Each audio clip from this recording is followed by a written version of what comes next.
is this cryptic post? Mula sa isang fan, nagtanong nga siya na, "What do you mean Philip and Jenica Blanc? I think, totoo ba?" Anyway, tinakpan po natin yung pangalan or apelido nung nasabing girl.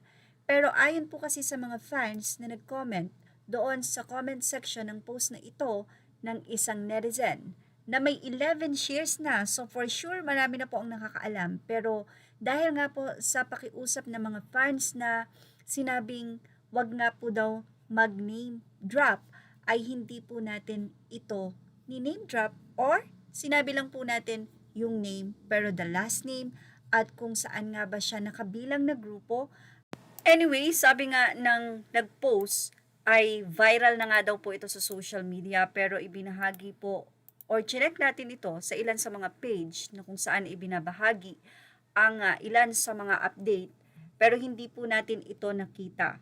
Ganyan po karespeto ang SB19 especially sa love life na mayroon kung sakasakali man ang SB19.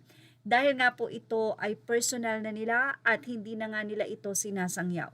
But anyway, ang nasabi nga pong girl na ito ay bagay na bagay kay Philip kung sakasakali man nga natotoo ang rumored.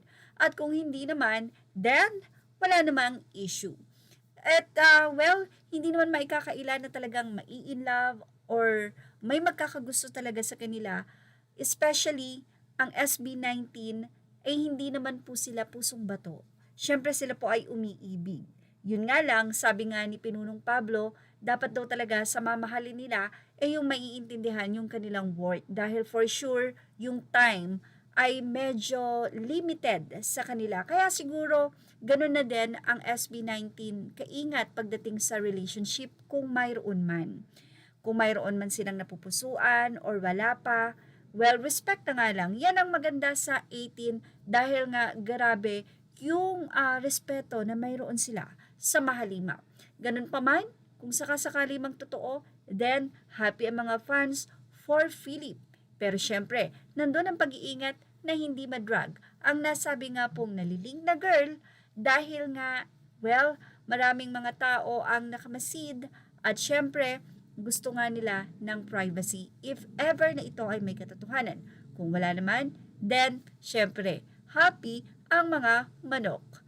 Well, ano masasabi niyo about sa ating update na ito? Ilagay na ang inyong opinion sa ating comment section. Images are all credit to the rightful owners. Please like, share, and subscribe.